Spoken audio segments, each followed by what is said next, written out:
crazy that people don't know about this film. It's such a great film, and to me, it speaks to the curiosity I think that we all have because like let's face it, we don't know what Hmm. comes next, right? We all have our beliefs, and people have their certainties, but the truth is, we don't know what happens next Hmm. until we actually pass. And I think it speaks to that curiosity. But from my perspective, it actually was way ahead of its time from the perspective of science is starting to explore these things, especially reincarnation. And we're starting to have mechanisms. Me as someone who enjoys the science and delving into the science and trying to understand the science, to me, we are starting to have mechanisms that could explain things like life after death, things like reincarnation, things like near death experiences. And the reason I think that we have not, really been able to have these conversations is the entire scientific community has kind of been stuck in materialism, the idea that consciousness simply comes from the brain. But we are now starting to turn to an arena where we're starting to see that perhaps the brain is more like a filter for consciousness.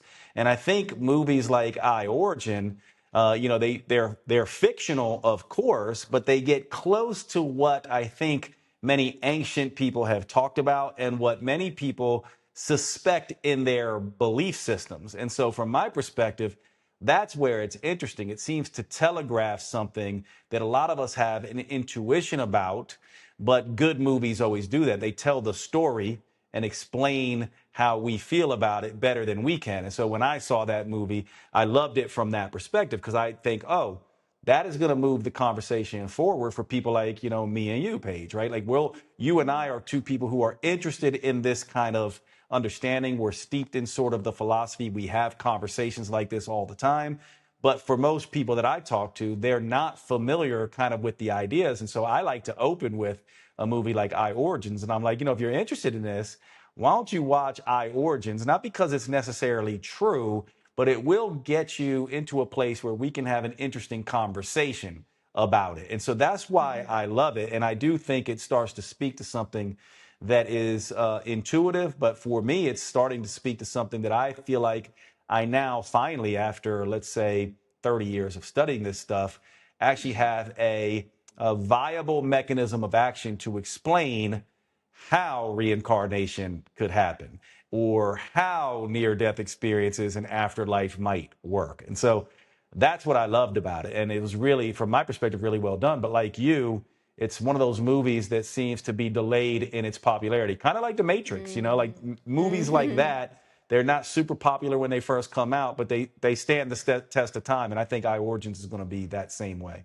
What do you mean by a viable mechanism? Is that what you said? Yeah, I think, right now, if you talk to most scientists, right, they would say this is impossible. But a lot of people now are starting to say, so most are still on the idea that materialism is the way things work. And let's just unpack that for your listeners, just to get everyone up to Hmm. speed. The dominant sort of way that the Western scientific world looks at things like reincarnation and afterlife and whether or not we humans survive after physiological life is based on materialism. And materialism basically just says that matter is primary. And so that what happened in our evolution is atoms came together, they formed molecules, molecules came together, they formed cells, then tissues, then organs, then this advanced organ, the brain. And the brain was so complicated that poof, we have consciousness. And without matter, consciousness can't exist, right? So that's the dominant way of looking at it. Now, of course, what people need to understand is that last part that I said, poof, now consciousness, that has never been proven. We have never been able to prove that you can have something that is complicated enough that all of a sudden consciousness just appears. And so to me, I go, that's impossible. And a lot of people would say, a lot of people are now coming around to this saying that we don't have to worry about AI becoming conscious. We don't have to worry about this situation where, things get so complicated that all of a sudden consciousness comes in because there's an alternate philosophy to materialism that seems to explain a lot of what the ancient traditions were talking about and a lot of what current science can't explain. And that alternate hypothesis is idealism. And idealism says that it's not matter that is primary, but it is consciousness that is primary. And that matter is just another form of consciousness. And I know I need to slow down here because for a lot of people, they may get confused by this. But if you understand, like, let's take something simple like water. If we take water, we go, well, we know there's a solid form of water. We know there's a liquid form of water. We know there's a vapor form of water. And the vapor form, you really can't see. Like right now, I'm in Costa Rica. It's very humid. The room is wet, but you don't see water all around me. But it's there. And so to me, that's how you want to see consciousness. Consciousness is kind of like water. As the vapor consciousness distills down into liquid, becoming more like our biofield, which then distills down and becomes more solid, slows down into solid ice, that's matter. So if you can understand that, that's kind of how idealism looks at it.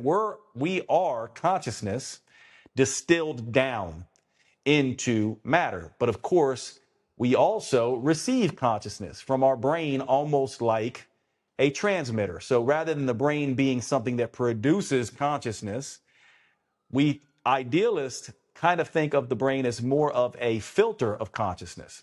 And what's cool about this too is if you think about all you listeners who are listening to this and then think about me and Paige, right? So Paige is a particular frequency of that consciousness. So like in the United States back in the day, I'm sure it was the same in Australia because I think you're in Australia, but do you remember I'm a little older than you. I think I'm much older than you. But like, I remember when I used to have cassette tapes that I'd put in, and to change the radio station, I'd use this little dial to go from like 98 FM to 107 FM. And then you'd get different radio stations.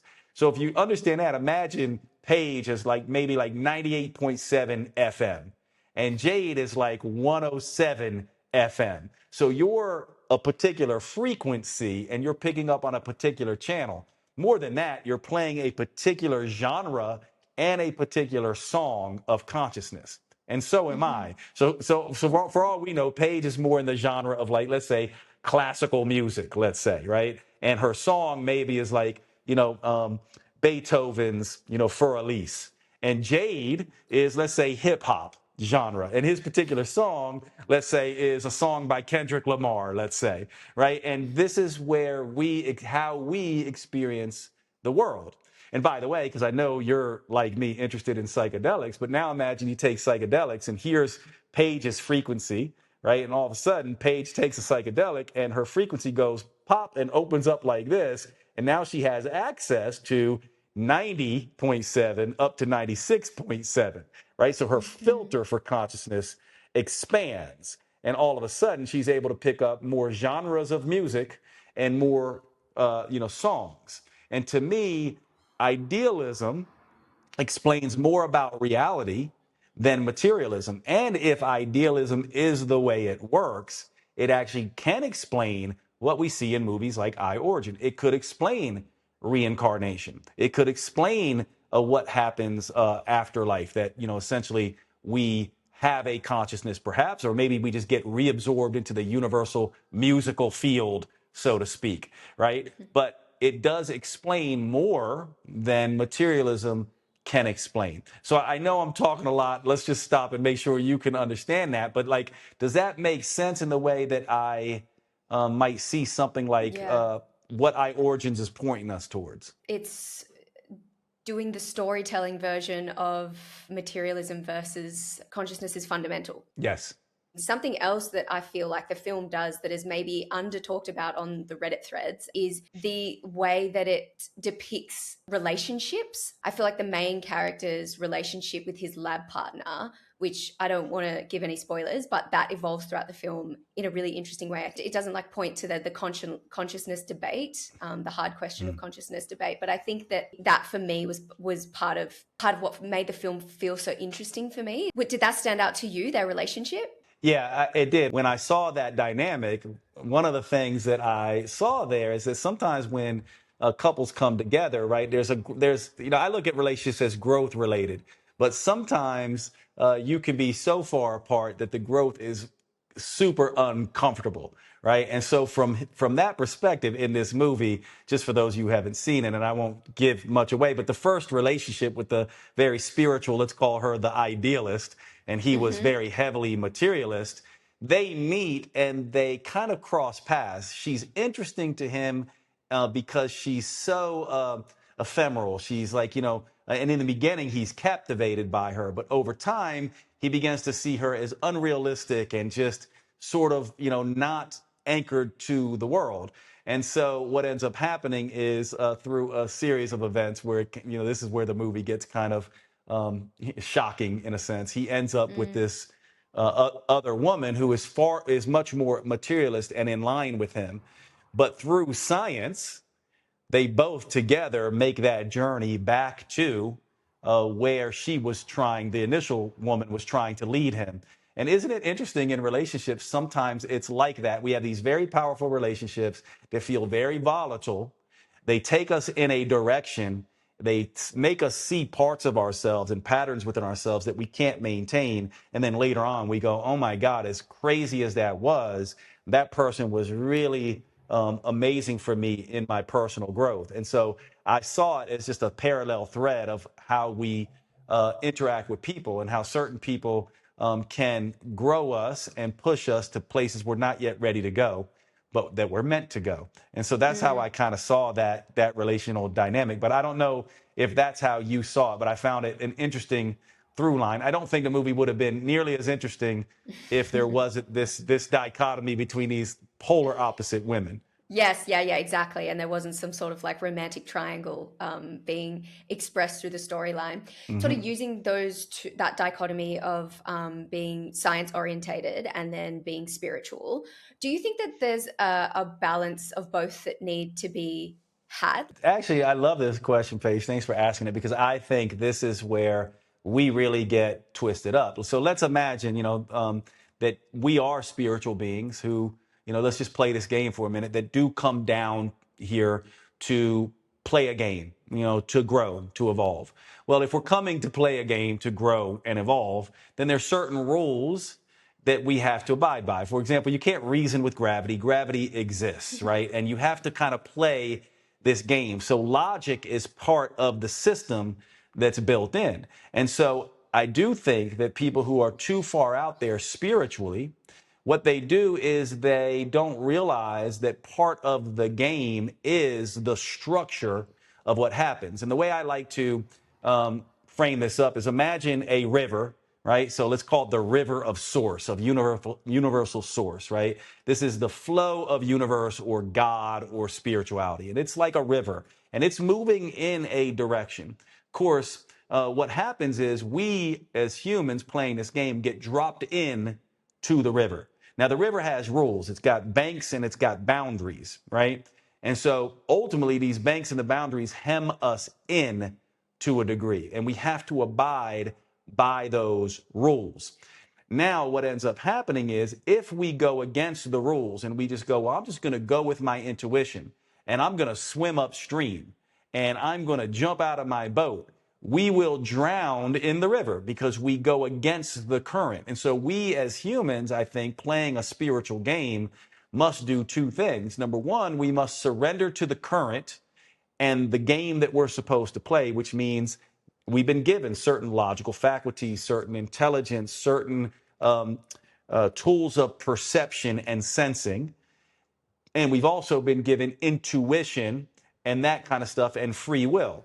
And so on the one hand, she's kind of, I think, in this particular case, bucking the system of logic and intellect and proving what is there and just following her intuition. And therefore, she gets in trouble and doesn't seem to be as effective in the world. He's doing the same thing, though, because he's completely bound to the river and not at all, using any of his intuitive faculties. And so they're polar opposites. She's in the river, flailing around, getting taken by the rapids, the way I see, not able to function as, sort of a working person in the world, in a sense, even though the story doesn't necessarily get into that. But she doesn't seem as worldly or functional and even comes across a little bit immature in the way she expresses herself. And he comes across as incredibly rigid. What I saw that was I was like, oh, he is so bound to the rules and very rigid in his structure. And she's in the river, not paying attention. The right approach is the marriage of the two. So now imagine you're in the river, you have to go with the flow.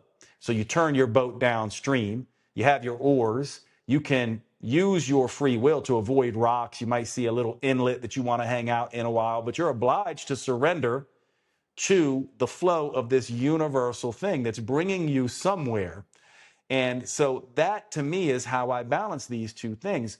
We, to me, have three major tools that we use. We have instinct, right? That feels a lot like intuition. Instinct, kind of comes lower down and it's fear-based and it keeps us stuck to what we know. So to me, he was operating from his instinct and his intellect. And intellect always serves whatever you choose to pay attention to. She was operating from her intuition fully, and her intellect was serving that. And that's why they got stuck. If we want to really master this, we have to use instinct to protect us. We need to use intuition to guide us. Intellect keeps us, reason and rationalizing and learning and growing. And then there's a fourth one, actually, which is insight, which is direct sort of communication with, let's call it the source field, when you get downloads and stuff like that. And actually, I wonder, I can't remember if you and I talked about this as we were preparing for this, but I'll tell you a little story that I think speaks to this that got me to sort of understand this a little bit more, because I come from a very science-based background. But when I was in medical school, I had a dream that my grandmother, who I wasn't very close to, by the way, but she had passed, and she came to me in my dream and put her hand on my back. And in my dream, I rolled over. I didn't see her, but I rolled over and I was talking to her. And in that dream, she told me my sister was pregnant with a boy, that he would be somebody important. And she told me a bunch of other things. I woke up the next morning and my sister happened to call me. Now, this is back in, this would have been 2000, right around 1999, 2000. So I remember I didn't have a cell phone. I just had a landline. And I remember she called me. She was in New York City. I was in Seattle, Washington. And I told her, because she called, and I'm kind of like the clown of the family. I was like, "You're pregnant. How come you didn't tell me?" And she's like, "Shut the hell up, Jade. I'm not pregnant. I am on the pill. I have no plans to have kids." And I was like, "Well, I had a dream and you're pregnant, so good luck with that." We had a conversation. Then she hung up. She called me 2 weeks later and goes, "Oh my gosh, Jade, I am pregnant. Like, how the hell did you know that?" And I was floored, because I was like, yeah, how could I know that? And I think that's insight based. These things that we just know, or these things that we get given to us as sort of tools that point us in a particular direction. And then we either move towards it through intuition, or we keep ourselves from it through instinct and fear. The problem is that instinct and intuition feel exactly the same. So people like you and me, Paige, who are tapped into kind of this spiritual world and also in this little bit of scientific world as well, we oftentimes think, oh, we need to think with our intuition. But most people who think they're using intuition are actually using instinct.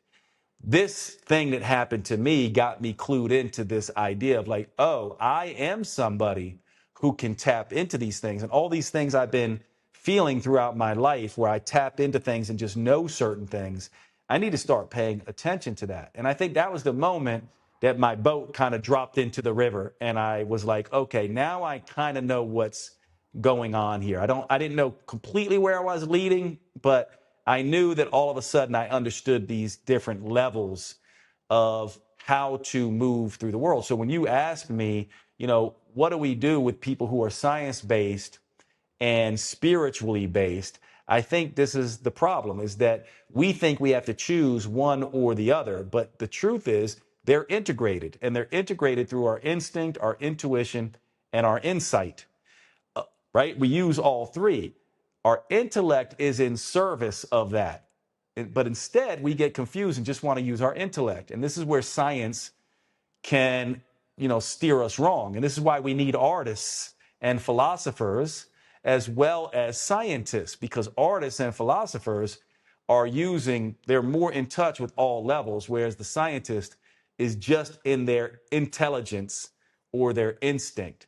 So that's my long-winded way of saying I think these are the tools that we need to cultivate, if that makes sense. I want to hear more about the difference in feeling like you're using your instinct versus feeling like you're using your intuition, because yeah, Mhm. that almost feels like a different incantation of the question, is it my intuition or is it my anxiety? Yep, 100%. It's very similar. And to me, the instinct is fear based. It's often down, it's in the gut, but it's lower down. You oftentimes know you're using instinct because what happens is it's familiar and frustrating. You usually know after the fact, by the way. In the moment, you might think you're following intuition. But then after the fact, you go, oh, that choice I made that I thought I was following intuition turned into a familiar and frustrating path. I ran into repeated obstacles. I ran into stuck emotions, patterns on repeat, right? All of a sudden, I made this choice that I thought was intuitive based, but then I ended up in the same kind of relationship. I ended up with the same money patterns. I ended up with the same kind of thing. So life gives feedback. By the way, this to me is the river giving feedback. You hit the same rapids all the time. You need to learn, oh, that's not the direction to go. I need to recognize when I see rocks or I see the river doing this, it's going to create rapids, and that's a similar pattern.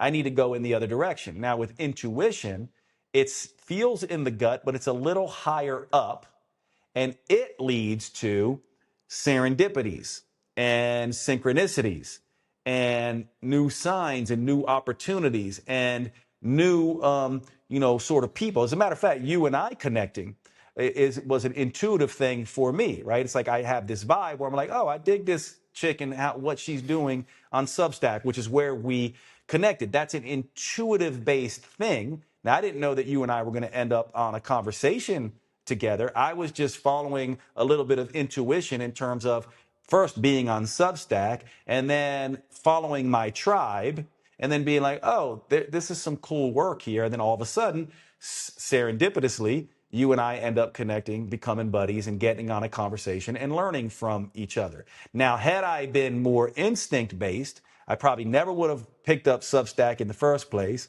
I would have kept, doing things like whatever I was doing, Instagram and more of that kind of stuff, right? But that's a tiny example of how this works. And it works after the fact. We never really can tell in the moment.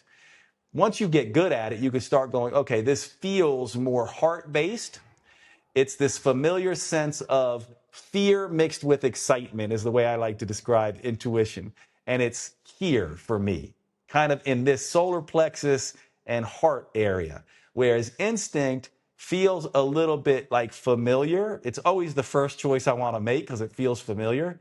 But then I feel lower down and I'm like, oh, that leads me down the same path, Jade. So the way I like to describe this is there's two paths. One is the familiar, frustrating path.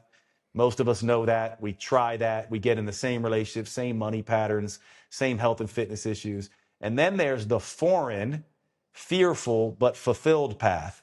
And when you start these two paths out, one feels a lot better than the other because it's familiar, but then it gets frustrating. The other one starts out foreign and a little bit fearful, but then it turns fun and fulfillment based. And the more practice you have with that, the more you're now being led through intuition. But it's not to say instinct isn't important, because as you go down that foreign, more fearful path, you do still need to protect yourself. So we are given all the equipment that we need, but instinct should be protective, not blocking growth, right? So another way to say it is intuition is all about growth. There's growth opportunity here. Instinct is all about safety. I need to keep myself safe. Most people operate from instinct, not intuition, and then their intellect just convinces them they're right. So scientists, in my mind, all intellect does is serve either intuition or instinct. And so people think that intelligence is the major tool, but it's only in service of these other two things in my mind. I want to hear, you've mentioned a couple of times the money piece. I want to hear Mm. an example of how this instinct versus intuition coupled with intelligence might Mm. evolve or devolve in a context where money's concerned. Yeah. Well, I love this. Money's just an energy. It's another energy, right? And it's another thing I think that if we want to play this game, we can basically go, oh, money is just another thing that we are given to master our ability to create and manifest. It's an outward, tangible thing that we can, kind of hold that's just really just an energy.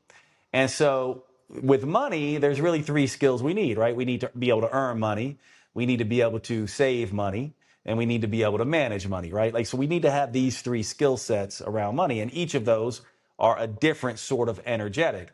Where instinct gets involved, let's say, is it goes, okay, I have seen money, and this is where conditioning comes in. So let's say me and you, I grew up in a lower middle class family. So for me, money was kind of scarce, and there were lots of messages around, we can't have that. Money doesn't grow on trees. Rich people are greedy. This is all this conditioning. And so conditioning is where instinct sits. Instinct looked around and goes, don't go to that watering hole because last time we were there was a crocodile. So I'll go to a different, watering hole. So in this idea is that our conditioning around money shows up subconsciously as we're adults. And all of a sudden we basically go, oh, I can earn well, let's say, because I'm a hard worker, because maybe we were conditioned to think we were a hard worker. So money comes in. But I've also learned money is not something that hangs around. It's hard to keep. Or if I have it, I'm not a good person because people with lots of money are, gross. And then instinct goes, don't go there. That's bad. Right? What intuition says is no, money is just a growth thing. Right? It's just a thing for growth. So money turns into an intuitive thing when we go, I'm using it to grow. And there is no good or bad with money. Rich people aren't greedy. Money just makes them more of who we are. And that's where it comes in. So if you're instinct based, you will see the same patterns with money come up again and again. If you are intuition based, you'll see those patterns changing. Now, it doesn't mean you're going to be wealthy or not wealthy. It just means the patterns will be different than what you were conditioned with. Does that make sense? Mm-hmm. Yeah. And so for me, when you say energetically, what's going on there is that when you are dealing with money, if you are making choices and dealing with things that are causing repeated patterns around money in saving, in managing, or in earning, then you're operating from instinct, right? If it's the same thought patterns, the same thing again and again and again, you're activating instinct. If it's something different where you're like, oh, my money situation has changed, my way of relating to money has changed, you're beginning to operate more from intuition.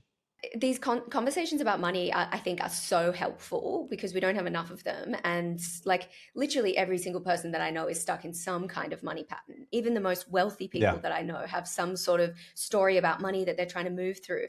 But often when I hear people talk about money, it's still in these kind of like abstract, almost like Mm. oversimplified terms. And money, like our relationship to love, like our relationship to our health, is like deeply nuanced. So Mm. I'm wondering if like maybe to break this down even further, we could come up with a another example that's got like a little bit more depth and nuance to it and talk about like how those money patterns might look as they're repeating themselves. The scenario Mm. that I'm thinking of in my head is like if you're somebody that lives like paycheck to paycheck, you're Mm. say you're earning like a six-figure salary, but you're living in a place where rent is really expensive, food is getting more and more expensive, and you still want to have like a social life. And so you're finding that every 2 weeks when you get paid, you're getting to like the end of your money. And then more money comes in and it's like it's all good, but there's that kind of gap where you're not really enacting that skill of saving. But Mm. then you start to figure out like this is a pattern and this is reoccurring and I don't want to live like this anymore. And I know that this is because these ideas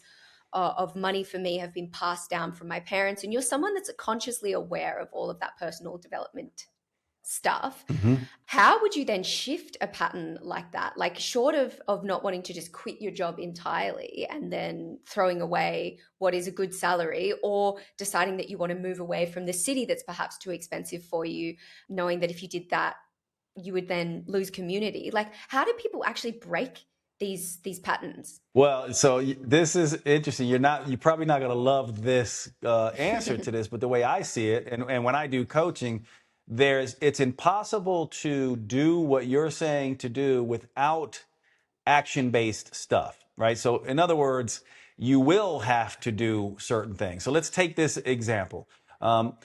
Let's walk through how this would work. So the pattern is I make just enough to get by, and it is a situation where I'm constantly struggling for money and I'm living paycheck to paycheck. I never get ahead, right? And so the pattern then becomes there's only two choices here. And by the way, you'll see a path split, what you think.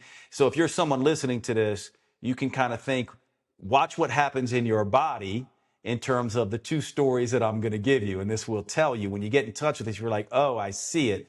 There's two things that you can do. Number one is, and this is the part that you said without doing these things, but I think you have to, right? So number one is I've got to downsize, okay? I have got to downsize, one. And number two, once I downsize, I've got to change my spending. So there's two things that have to happen there. One, I have to have a cheaper place to live, and I have to take all the extra from that cheaper place and put it aside. Okay? Now, watch what happens in our bodies when we think about that, if you're someone listening to this and that is you. Now, the other option is I got to earn much more and stay right where I am and put that money away. Right? So the common denominator there is I've got to put the money away. So the idea then would be to first and foremost go, well, could I really start saving money here? Like, could I even $5, $6 here and there? Could I actually do that? Like, literally, could I just put money in a piggy bank? And by the action of doing that, the brain starts to say, oh, you do have some money. So there is a third option. It just might not be, if you're truly living paycheck to paycheck, you might not have anything else. And then there's these other two options for you. Now, what happens is we think in our minds, we go, well, but then that's forever. But the problem is once you break the pattern, it's not forever, right? And so our sense of time gets thrown in here too, because we go, well, then I won't have community. See the story, that's a story that you're telling yourself if this is something that you're thinking of somebody, right? But that's a story you would be telling yourself. Because to me, I go, community can be somewhere else. You actually might have more community by moving in with someone and having a roommate or whatever it is. And then you basically go, I only have to be there for a period of time until the pattern is broken. Right? And so there's a lot that has to happen. Now, the first thing that happens is a projection and visualization in thought and feeling. Actually, even before that, there's a way of seeing the world differently. And I always tell my patients and clients, before you can be different, you must actually see different, which is why I said, make sure that you check in with yourself when you think about, when I give you these scenarios, what happens in your body. Can you see it? If you can't see it, if there's a reaction or a block to it, you can't be it. So then I go, you have to see it, and then you have to be it. And being means thinking, feeling, choosing, and acting in alignment. Now, you can think and feel, visualize all the things right where you are, but you have to make different choices and actions. And those choices and actions have to work in the environment you're in. So if you're truly living paycheck to paycheck, you can think and feel all you want, but your choices and actions have to reflect saving and managing, right? Because even if you earned more, what would happen? For somebody who hasn't figured this out here, and by the way, we're talking a little bit about me here. I'm someone who can earn incredibly well. I've earned very big money in my life. I have not learned nearly as well to save and manage money well. So I've lived a millionaire lifestyle and I've crashed and burned. And then I've lived a millionaire lifestyle and I've crashed and burned. I'm on my third round of this now. So I'm breaking this particular pattern. But what ends up happening is I got to go, okay, I've got to see a different way of living and be differently next time. So what would that look like for me? One, I can downsize and go into a tiny home and live a millionaire lifestyle there so I can live that millionaire lifestyle over the long run.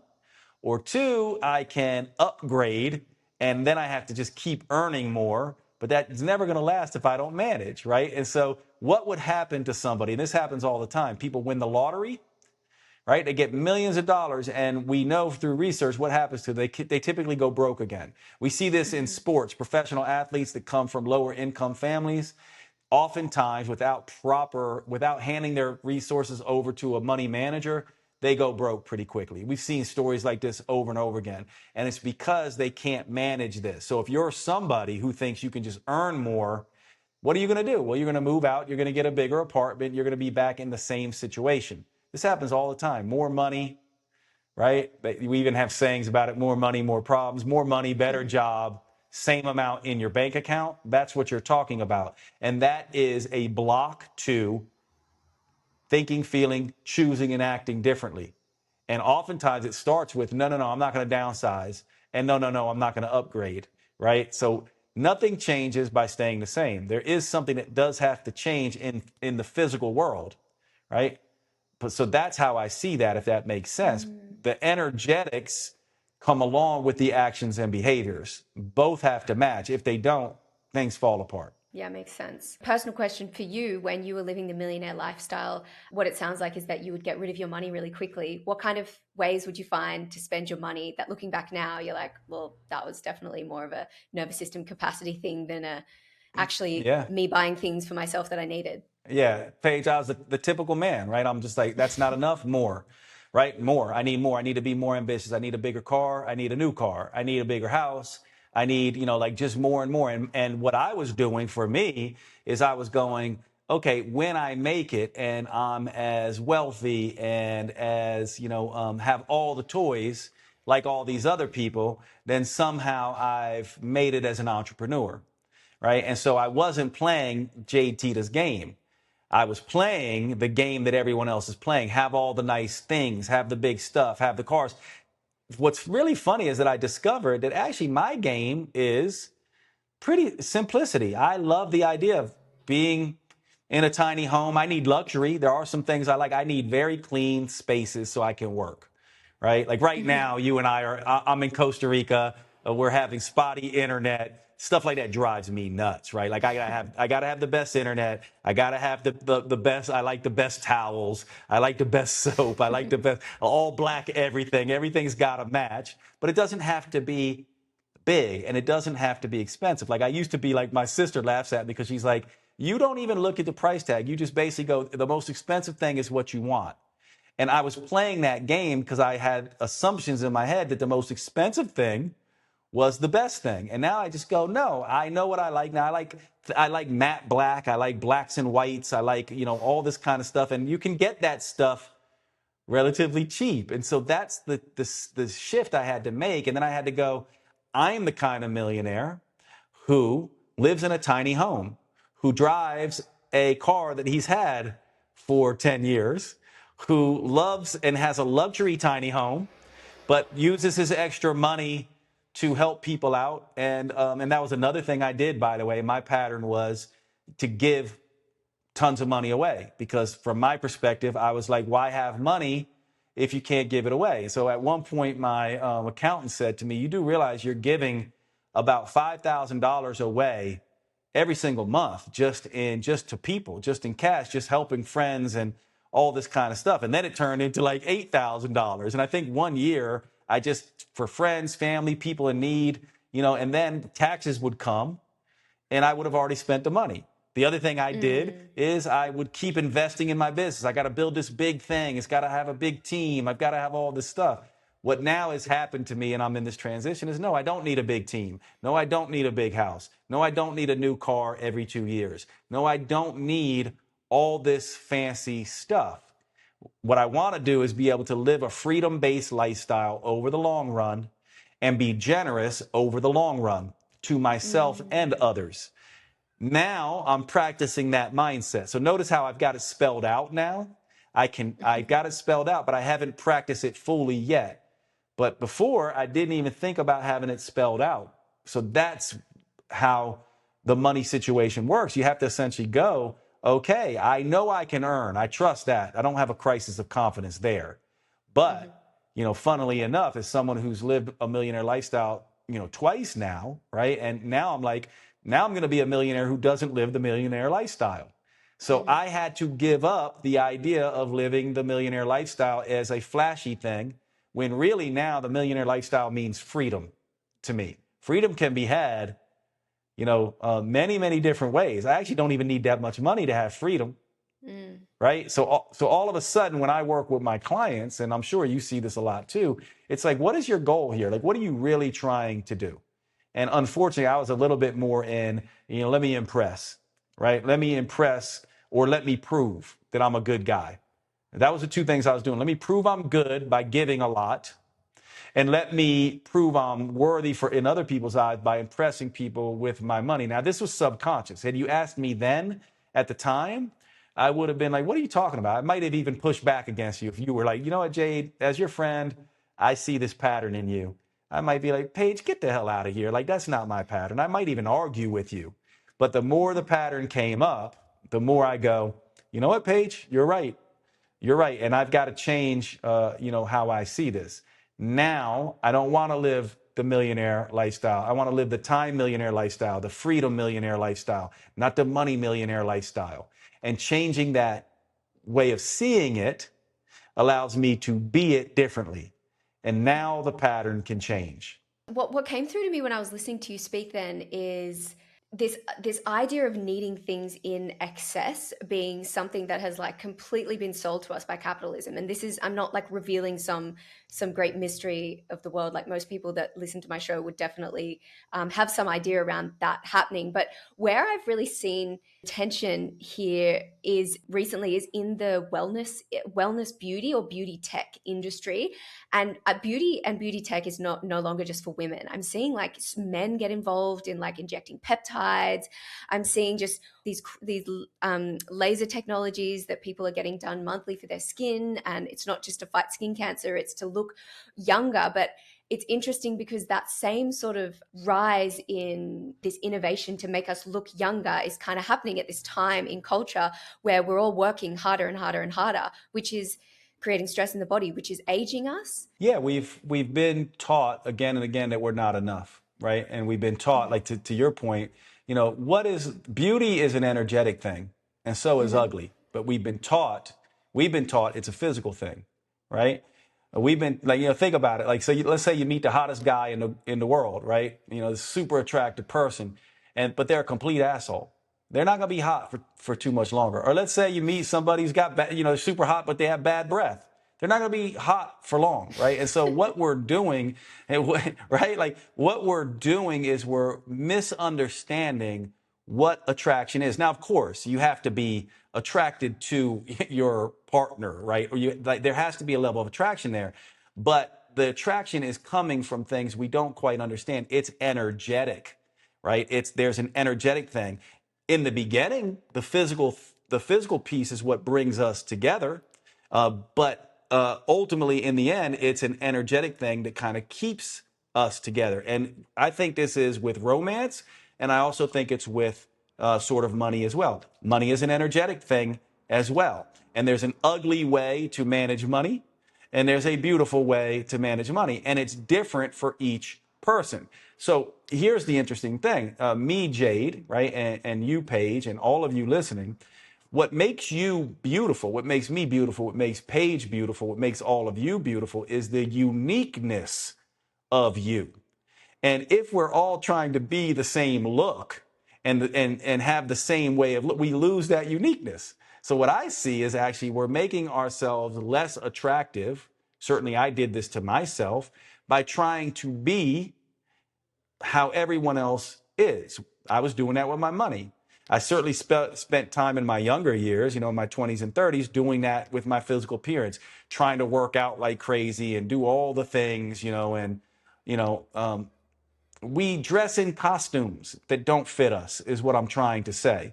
And if we want to solve this, dressed in the costume that fits you.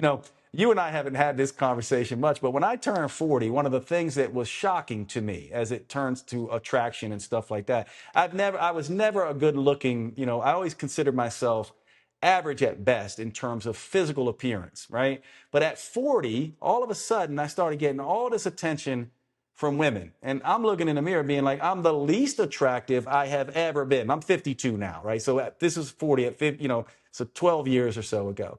But then I realized something. I was completely comfortable in my skin. I knew who I was at 40. I liked who I was. I was completely within my power of authenticity. And then all of a sudden I was like, why didn't I not figure this out when I was younger? So I figured that out in the romantic realm for myself. I'm in the process of figuring it out in the financial piece for myself. And guess what? It works in the health and fitness for ourselves as well. The way I see it, we've got 4 jobs we've got to do, right? Health and fitness, personal relationships, finance, and purpose and meaning.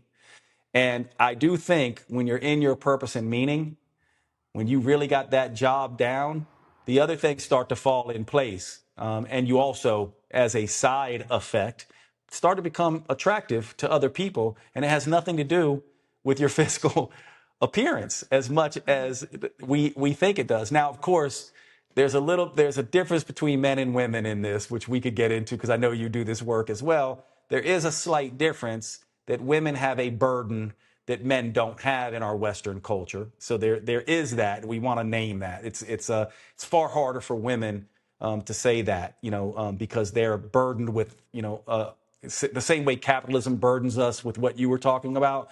Women do get burdened with this, sort of way of being judged by their physical appearance, which is unfortunate. But it is a different conversation in that realm for men and women, I do think. I'm keen to hear your perspective on what the difference is.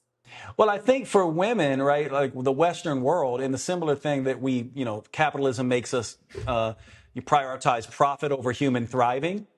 What we do with men first, we go, well, if you're not powerful, you're not worthy. If you don't have all the things, you're not worthy and you're not attractive, right? With women, they're conditioned to believe, well, if they're not physically attractive, then they're not worthy. And they start leaning towards basing all their stuff on physical attraction and getting attention.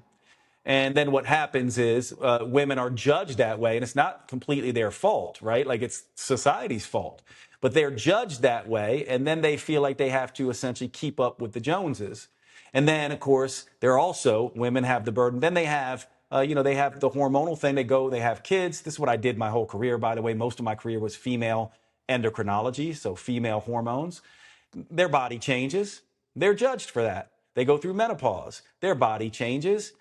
They're judged for that, right? In the same way a man would be judged if he can't earn and protect and take care of his family, right? And his girl. A woman, has the luxury of perhaps going, well, I can do it myself, or I can get a man to do it. A man doesn't have that luxury. But in the same way, women don't have the luxury of just being able to be themselves. They feel the pressure to have to put, a facade on, to have the perfect body, to have the most beautiful face, when I would argue that what do most people want? They just want to be seen for who they are. Wouldn't it be amazing to just be seen first thing in the morning and just be like, baby, you're so beautiful. Like, and actually you actually believe like, oh my God, like this guy is actually seeing me, or this person is actually seeing me. That's what we all want. Wouldn't it be amazing for a man to be going through a tough time with finances or whatever and have his girl say, baby, you're so beautiful to me. You're like, thank you for all that you do. Like, we're in this together. I got your back. You know what I mean? There's this, I don't know if you know who Alex Hormozy is. Some people like him, some people don't. But one of my favorite stories he tells is about his wife, Layla, who he tells a story about when he was broke. And he goes, and this almost brought me to tears when I first heard this, Paige. I'm sitting there listening to him tell this story. And he goes, and I told her, you know what, baby, you should just leave me. I'm a sinking ship. Like I got nothing. I'm completely broke. And she was like, honey, I would sleep with you under a bridge if it came to that. And honestly, as a man, and I've talked to other men about this, as a man, I shed a tear. I was just like, that just grabbed me by the heart, twisted. And I was like, Oh my God, that I'm getting goosebumps just saying it now. Like that's what Mm. we all want, right? That's also what you want. Can I just be worthy without having to be the hottest thing in the room, please? Like that's impossible anyway, right? Me as a man, can I just be worthy being who I am, taking care of my girl and doing the best I can do without all the money, right? Like this is what we get stuck in. And it's, by the way, it's normal. We all know, but this is where deep in our days when we first wake up in the morning and we go to sleep and in between, these are the things we're confronted with. Who am I? How do I want to live? Do I really want to be basing everything off my physical appearance if I'm a woman? Gross generalization here, and do I really want to be basing everything off what I have and how much I can earn if I'm a man? Aren't I worthy just because? And then by the way, once you start playing that game, all of a sudden you start finding partners who are like that. You won't get any more partners who are just like, seeing you only for your looks. You'll actually get partners who see you for your heart. Same for men. All of a sudden you'll start getting, women who see you for that. I'll tell you a funny story about my friend. Um, want is, my money and this and that. There's no good women around. And I just kind of was like, mm-mm. And he's like, well, what? And I'm like, I'm sorry, bro. I love you, but I got to tell you something. If you're just looking at a woman for tits and ass and like, which you do, you're always talking about she's so hot or she's this and that and this. I'm like, then what you're doing is you're leading with superficiality. This was a tough conversation between me and my friend. You're leading with superficiality, and then you're expecting for that woman not to be superficial. You're Mm-hmm. actually getting what you're projecting, right? And so it's no like to me, I see amazing women everywhere I go, brilliant women, because I lost that. I lost the need to be like, to me, the least attractive thing you could be is a hot woman who's not very nice. The Mm-hmm. most attractive thing you could be is a woman who's incredibly kind and loving, right? Who knows who they are and who shows up and is a good human. And then cherry on top, if I'm attracted to you, like obviously, like, like that has to be a thing, but that matters more. And then we're all running around in our 20s and 30s, and we can't figure this out. It took me to 40. I think men grow up a little bit, slower than women do, but this is what we struggle with, and it's of our own making. Yeah, yeah. I saw this thing on Instagram the other day of Jack Black. You know who he is, the comedian and Yeah, actor, yeah. who was being interviewed on the Hmm. red carpet. And I forget the question that the journo asked him, but his response was, sometimes there's hotties who are ugly on the inside. And then sometimes there's uglies who are hotties on the inside. And then every now and then you get someone who's a hottie on the outside and a hottie on the inside. And then he points to himself and just runs off into the crowd. And it's so funny because it's like, it's just Jack Black being a comedian. And it also speaks to this real deeper truth. I'm also bringing this up because this is something that I'm kind of journeying with and like thinking about at the moment as I age, and especially like wanting to go into motherhood at some stage in the next few years and knowing that that is going to shift everything up, is like, where does this like need to be beautiful come from, and where does this like it's almost like this drive just takes over you when you're looking at all these things online that say like this is going to make your skin clearer, your eyes clearer, your hair longer. It's going to mean that you're working out in your sleep, so then when you get up you look already like you've just been to the gym or whatever. Like it's so seductive.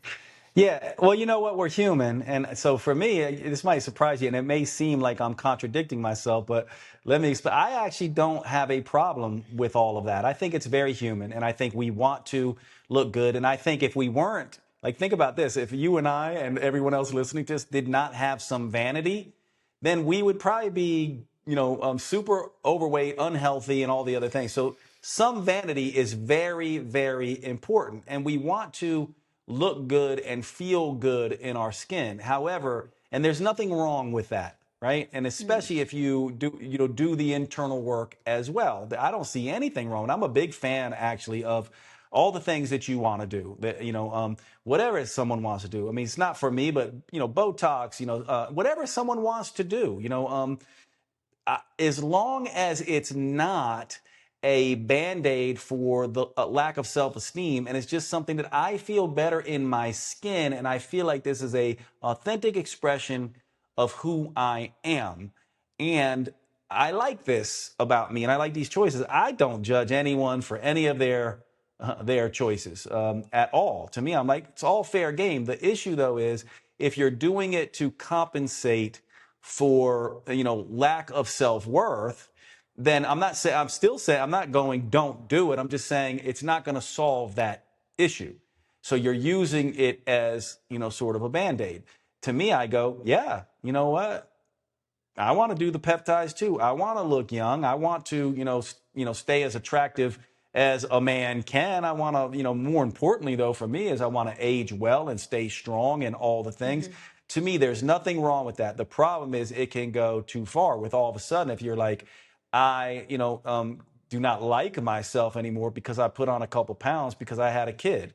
And then more importantly, to me, I believe that's reflected in our partner. So now imagine, right, you're with a partner who was super hot and he thought you were super hot, and that's what you guys based your relationship on. Then you have a kid with this person, and then all of a sudden they're like, well, you're not super hot to me anymore. Like, that's not someone you want to be with. That is gross and almost just like, what are we even talking about here? And so to me, we have to square that within ourselves to get good quality people around us. Like, to me, and by the way, I'm sure that I'm speaking to the choir here with you, but what is it that we really want? Do we, like, my whole thing is like, if you're a 22-year-old and you just want to go fool around and get laid, then okay, fine. Worry about your attractiveness then.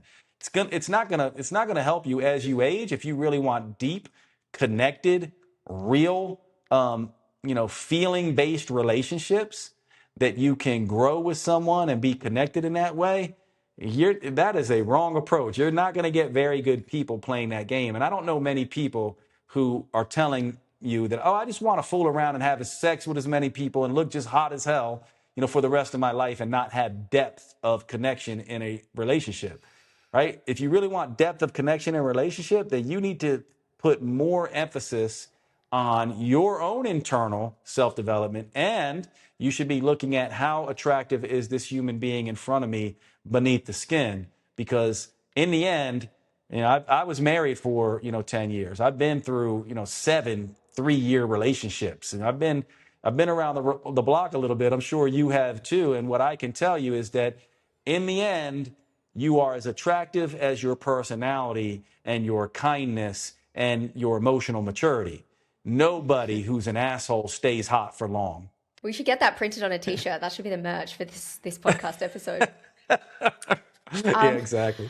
I want to shift gears and talk about psychedelics, because you happen to be in Costa Rica at the moment, and you said that there's a big conference on there, the Envision conference, which I think is really interesting timing.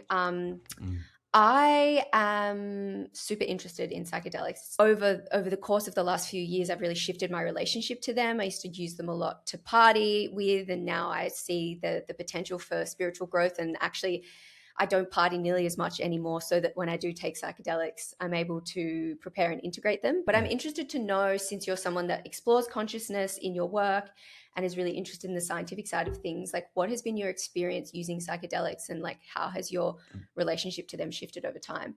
My initial query into psychedelics, I never was a partier. I've never done psychedelics actually from the perspective of let's party, right? Wow. I've only ever done them. Yeah, I've only ever done them in journeying. And I started with ayahuasca, which I realized after the fact was a mistake. So some of you are listening to this and like, oh my God, that's the first thing you did. I was interested in them because I started to see in the science the way they were changing people. The default mode network is sort of a group of centers of the brain that determine identity. It's where self-referential thought sort of comes from. So I'm interested in identity change in my work, and the default mode network seems to be the seat of that.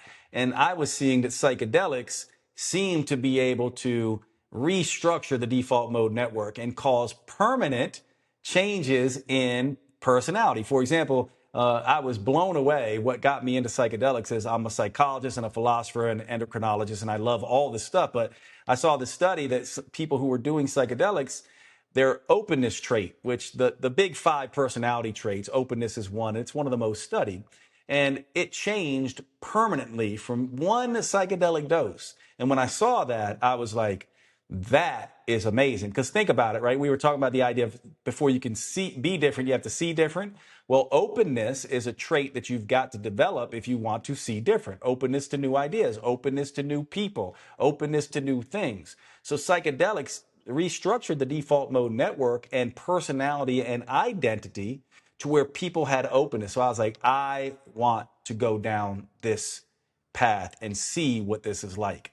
And for a while, I was in love with it until I realized that, oh, it opens you up, but it doesn't complete the process. And it also hits areas that don't do the full job. And I'll explain what I mean by this. So, for example, let's say, like when I was talking to about my friend who was struggling with his connection with women because he was being superficial and then attracting superficial women in response. For him to change, what needs to happen is he's got to actually go back in time to relationships and stuff that was going on with his mom. Now, by the way, this wasn't trauma.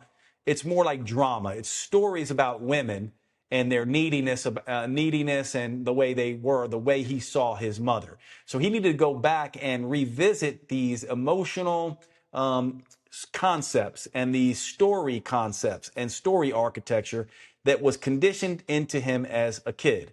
Now, what ends up happening is psychedelics can bring you back to that stuff, but it doesn't complete the process. And it oftentimes will put you into gamma brainwave states, which is like, it's like having a spiritual orgasm. It feels freaking amazing, but it's also kind of like a dream that you don't remember all the parts of and you can't quite integrate afterwards. And this is why people go back again and again, because they're like, well, I want that experience again. And they think they're different, but they're not necessarily. So when I started doing the research, I was like, well, what we really want is theta state, because the theta brainwave state, which is kind of like lucid dreaming, that you're in theta when you're lucid dreaming. So if we could put people into theta states, this is where you unwind the story architecture and the emotional processing that is bound with those stories that determine who we are as people. A person like me in a world like this. Then I started going, well, psychedelics can do that, but they're not actually the safest way necessarily, and they're not the most complete way to do it. So I started getting very much into psychedelics, but then I started going, we can do this without psychedelics, or at least without big, huge doses and journeying. And so that's kind of where I am now. And I do see it like everything else, just like everyone looking for the pill, that's going to, solve them without doing the work. Psychedelics are super powerful. And I would not want to have that tool. I'm glad I have that tool as a clinician and that I know how to use it and I'm trained in it. But I don't use it the way people think. Like I'm just going to go off and, do a journey and then I'm going to change. I don't think that's how it works. And I actually think that's a mistake to do it that way. And so the key here for me is to use it strategically. And in my world, there's many different ways to do this. But in my world, just because I want to keep people safe, and I have seen in very few cases where people just cannot come back from a bad trip. And that, to me, if that's even a possibility of that, as a clinician, first do no harm. I don't want to deal with that. So what I have started doing is using microdosing along with a technique I developed called DEEP, depth enhanced emotional processing, which without getting into it, it's basically a controlled form of lucid dreaming. And what I do is I take my clients through into this deep process. Sometimes I will give them a microdose. And then through the process of deep, which we can get into it if you want, if you're interested, but I don't know that it's necessarily something you want to get into, they begin to restructure, revisit these stories, revisit these emotions, and begin to see themselves differently. So now they come out of that experience and they're a different person. Now I'm this type of me in a world that looks like this. So they see the world differently and they see themselves differently. And then in my work through coaching, I can help them be different. So that's kind of how I see it. So I'll see where you want to go with that, but it's powerful. I think people they have a misapprehension about its capabilities. They don't realize there's some downsides to it. and just going and doing a psychedelic journey is not enough. And we talk about integration a lot. I would say that almost no one understands what integration even is. I'm glad they talk about it because it's necessary, and it is true that you have to integrate, but people are not integrating. They're not, because talk therapy isn't integration. Yeah, interesting. I totally agree with you. I don't think that it's a silver bullet, and I don't think it's the ceremony or the session, the actual dosage that's going to change you. It's what you do with the information afterwards. My perspective recently changed on this around, like, I think, yes, integration is important. And I also agree, I don't think people are doing it right. But I think a big part of why people aren't integrating well is because people aren't preparing well. And maybe it's because it's like something that's so in the pop culture milieu at the moment. Everyone's sort of talking about all psychedelics for this, that, and the other purpose. But I actually think that like the process for preparation before taking a massive dosage of psychedelics, you almost have to shift your lifestyle. Like, you don't just meditate the day of an ayahuasca ceremony and then hope that you're going to build a meditation practice afterwards or a mindfulness practice afterwards to help while you're neuroplastic. Like and this is just my opinion at the moment, and it might change over the course of the next few years as I experiment more with this stuff. But I do think that, like, truly, if you want to play in the realm of psychedelics, you have to be living a certain kind of lifestyle. Otherwise, it is just like trying to solve a problem without doing any of the other deep identity-based work. But yeah, no, I'm interested to hear more about this protocol that you do with your clients and how that works, and then how maybe the psilocybin or the is it psilocybin that you're microdosing with? Yeah. Yeah, and how that maybe might shift the results. Yeah. So here's the way I see this. There's three aspects that need to happen. And I call them rewrite, rewire, and retrain. The rewrite is about the default mode network. It's about the stories, who Jade thinks he is, and how the world works. Who Paige thinks she is, and what she believes about the world. Who, all you listeners, how you see yourself and how you see the world. We have to rewrite. Now, not erase. We have to edit. Everything that has happened to you needs to be integrated. So what that means is, for example, I am somebody who, when I was at the end of my 30s, cheated on my wife, had an affair, was a liar. I was like a people-pleasing liar, okay? This was a very shameful aspect of who I was. Now, what a lot of people do will push that aside, right? And just be like, that never happened. Let's forget about it. Distract, deny. You have to rewrite that and edit it. So what I essentially did there is do the work of integration, which is to say, this is who I am. And as a result of this, I have learned these lessons. And as a result of that, this is who I could become. That's integration. And that has to be written out. People have to be able to see the path from shame to purpose. And they have to tie the knot. And so the first part is to go, what is it that you are not seeing, you don't want the world to see, that you're not being authentic with, that you're not being in alignment with? What is your deepest shame? What is your deepest struggles? What's the worst thing that's happened to you? And that has to become something that you own, learn from, and then begin to teach and love from. And we do this through revisiting these trauma, not drama, these stories about life. And we basically bring you through a situation that is very different than what most people do. Most people say, let's go into a psychedelic journey, or let's breathe slowly and relax and start to meditate. What we do in Deep is we actually put you in a sympathetic state through very fast breathing or very intense exercise. And while we are doing that, we are having you revisit the trauma or the pattern or the emotion or the sensation if you're ill and have, illness, and confront it and dimensionalize it. This is a form of trauma or of shamanism. It's a form of internal family systems. It pulls from many different modalities. But then what happens is once you meet it in this sympathetic state, you're meeting it differently, because when it happened at first, you wrote a story of fear, shame, bad. Now we're going back to the sympathetic state, same state that it occurred in. We're revisiting the emotion, but now we're forcing you to look at it objectively. So it's no longer Jade experiencing this. It's Jade watching Jade experience this. It's even more than that. It's Jade watching Jade have a conversation with shame and dishonesty. And dishonesty and shame are almost like two other people in the room talking to Jade as he's going through this process. After that, we bring you into relaxation. And what that does is bring up emotions and you shed. You might throw up. You might cry. You might have to run to the bathroom. You might shake. You might have all kinds of sheddings occur in this state. Meanwhile, by the way, this can be done with psychedelics or not psychedelics. Now what begins to happen, then we move you into a very calming parasympathetic state to put you into theta brainwave state. So first we put you into high beta brainwave state, revisiting the drama or the trauma from a different angle. Then we put you into theta brainwave state and let that process marinate as you start to see gratitude and think about all the lessons and all the wonderful things you could do with this thing that you have. Then after that, we go through journaling techniques, which put you in alpha brainwave state to kind of seal it in and to get it out. And this deep work essentially rewrites and rewires the second stage, the story, and then the emotional holding pattern.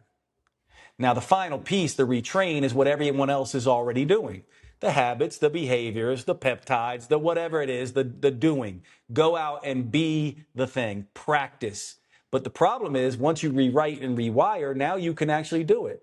Because let's take somebody who tends to abuse drugs or whatever, and you and I tell them, let's do an ayahuasca ceremony and let's just have some talk therapy. So they do the ayahuasca therapy, they get major insights, and maybe they're less likely, by the way. Some people do it. It does loosen up that structure. So some people literally can just be done with it, but they're few and far between. But the fact that that can even happen is amazing.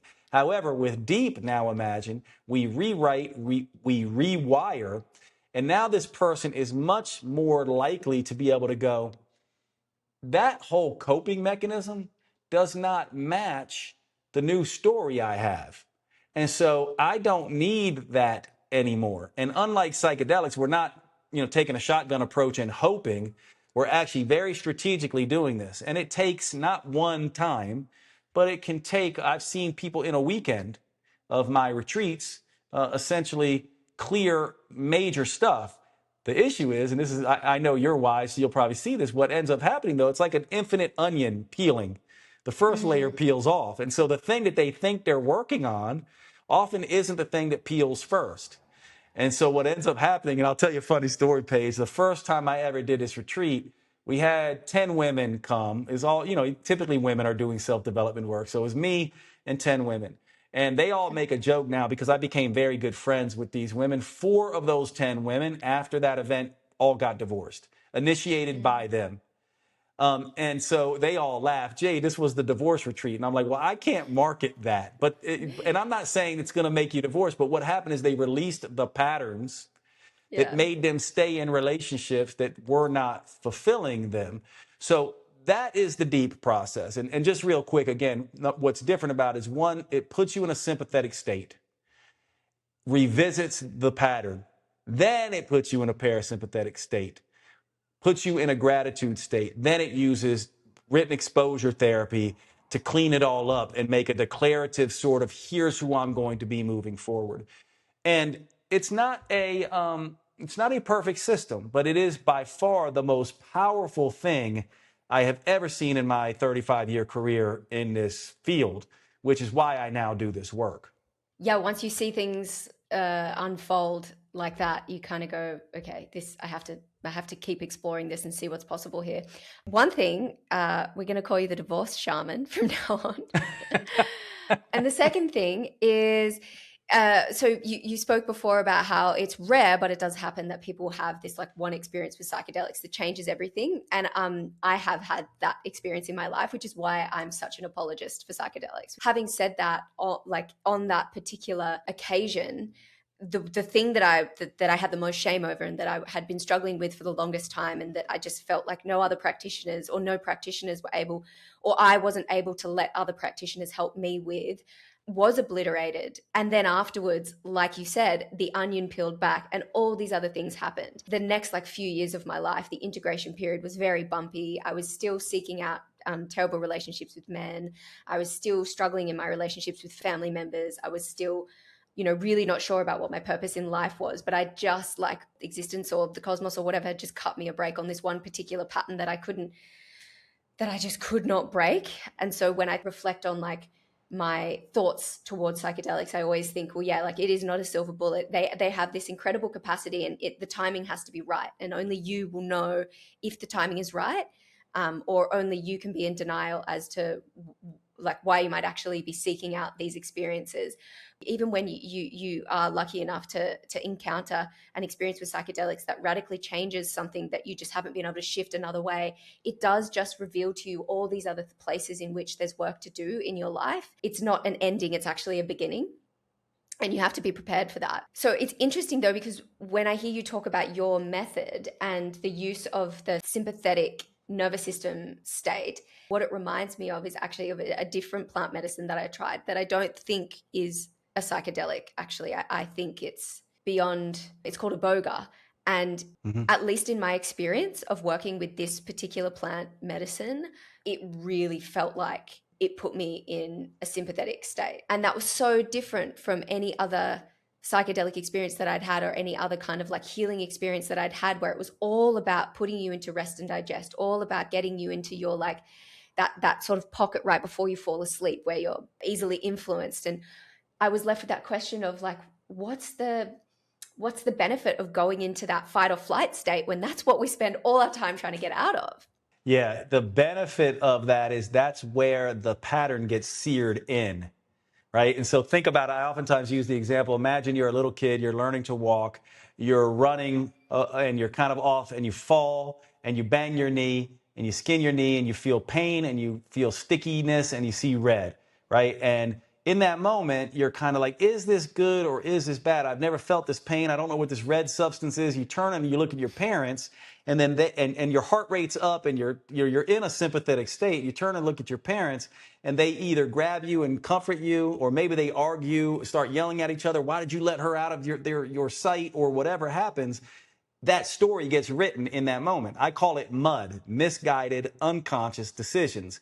It's a serious life event that forms mud. These things are misguided because we didn't have the maturity, the wisdom, the know-how, or the skills to understand what was happening. They're unconscious because they sit in our unconscious. We're not aware they're there. And they're decisions because whether we realize it or not, our nervous system did make a choice to go, this is bad or this is good.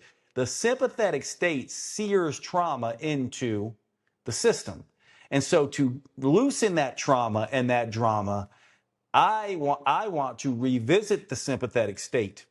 And in that moment, rewrite the story in the same state that it was written in. I'm wondering though, like, could a miniature sort of version of this be accessible to us day to day? Like for people that don't want to go and do any sort of plant medicine, and they're maybe not ready to come and do one of your retreats and get divorced the week afterwards. Is this something that we can just be aware of in our high intensity day-to-day exercise training? Like when I'm going for a run or when I go do some boxing in the shed, obviously I don't want to over optimize. I don't want people to think that they need to over optimize everything they're doing, but like, is there a way that we can kind of look at cardiovascular exercise as being more than just for the longevity of our lungs and heart, and actually to be more about rewiring, neural patterns? This is exactly right. You can do this. You can do this. And it first came to me, by the way, in workouts and exercise, because I was someone who, people get this intuitively. Some of you were like, oh, I've done this, Jade. I used to, when I was going through my divorce and all that kind of stuff, and I was going through my, dark night of the soul and my awakening process, I used exercise my whole life to deal with these emotional states. So if you understand how to do that, but it's not just about getting through it, it's about processing it. So here's how it would work. Do any kind of intervals, anything you like, something super intense. And while you're doing that, revisit the problem or the pattern. And by the way, we don't always have a memory of what happened, but we might have, a feeling in our heart, or, irritable bowel syndrome, or some kind of illness, or some kind of, you can focus on a pattern or an emotion, or if you have a memory, focus on the memory. You go into the exercise session and you actually dimensionalize the pattern or the emotion. And what I mean by dimensionalize, you anthropomorphize it. You create it like it's a best friend or even a demon that you got to go to war with.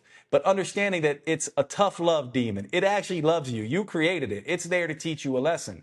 And you need to deal with it and set it straight. Sometimes that means yelling at it. Sometimes that means just watching it. But what happens is most of the time it means just detaching and watching yourself go to conversation with this thing, to see it differently. And the watcher creates a lesson.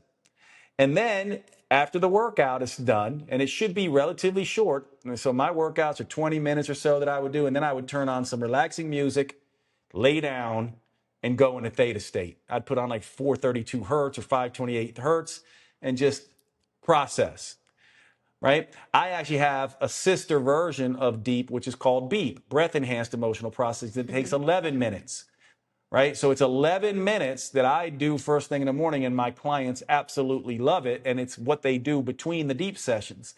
And it's the exact same thing. Breathe super intensely for about 7 minutes. And you do, so I'll show you all real quick. You might not be able to hear it because of the mic, but it's basically like holotropic breath work. It's like this. Belly, chest out, belly, chest out, belly, chest out, belly, chest out. And what happens is you go so intensely that you're going to need to rest. Not many people, I can now because I'm used to it, but not many people can go 7 minutes, like that. You're going to hyperventilate. And that's what we're doing. So what you do is you push until you can't, then you rest until you can go again. And after 7 minutes, then you take the rest of the time to rewire the emotions and lay still. And you don't need me to necessarily do this. I mean, you might need someone like me if you really want the full integration. But if you just want to explore what this is like, you can do this on your own, guided. Actually, if you want deep and beep, you can go to my website, nextlevelhuman.com, scroll down, and just click on the link and you'll get a free sample if you want to see what this is like. Just keep in mind, there's 2 parts to this. 1, return to the sympathetic state. 2, invite in under a neutral watching place the pattern or the trauma or the drama, right? That's how you begin to reprocess it. That makes sense? Yeah, okay, so that's super interesting. Let's put this in like a real life scenario, because I'm always really interested in seeing how things hold up in like a real life scenario. 2 scenarios that I'm thinking of. One is like, say you've just had to fight with your partner, or you've gotten to that point where you're kind of on the edge of having a disagreement with them. And this happened to me recently, is like something came up between my boyfriend and I could and I felt myself getting angry, which is always the place that I go. The default is like, for me, it's rage. And so I went out onto the reserve and like started picking up these massive rocks and smashing them against the ground. And I'd never done that before, but I just thought, I need to get rid of some of this anger. First scenario is that something's just happened that's pissed you off. And then the second scenario is like on your average day when nothing's gone wrong and you're feeling good, but you just want to go out for a run. Can you utilize this type in either of those scenarios and get results? Yes, absolutely. In the first case, you did it the absolutely right way. You go out and you actually do the intense lifting or throwing of the rocks or whatever, but then you actually invite rage into the room while you're doing that. So you basically go, I'm going to battle against rage. I'm going to have a conversation with rage. I'm not thinking about what happened with my significant other. I'm thinking about rage and how rage is my pattern. And so you basically intentionally and dimensionalize rage. And then you go, all right, rage, what do you got for me? Like, fuck you, rage. Like, I'm like, really get into it. Like, rage is the thing. I'm going to watch rage. And you just watch it as if you're watching the process.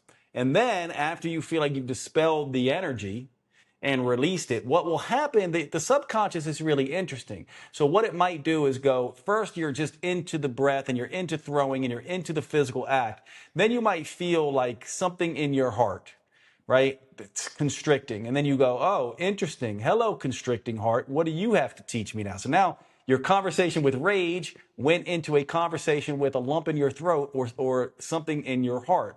You stay with that now and you go, what do you have to teach me? Then maybe that goes into a memory of an argument that you had with your father or something that happened with your dad. Then all of a sudden you go, oh, hello, memory. And you're just watching that. And you go, I don't need to be upset about this. I can just watch this. This is useful for me. And then you start letting the emotion shed. Then maybe you cry, or maybe you sigh, or maybe you collapse and pound the ground for a little while. Maybe you do any number of things. Like, you know what this is like. In ayahuasca, people throw up. In other types of things, they'll shiver, they'll cough, they'll do whatever. Then you relax and go for a nice long walk. That's the first one. But so it's not about what happened. It's about the pattern that repeats. And then you follow it, right? Because the subconscious speaks a strange language.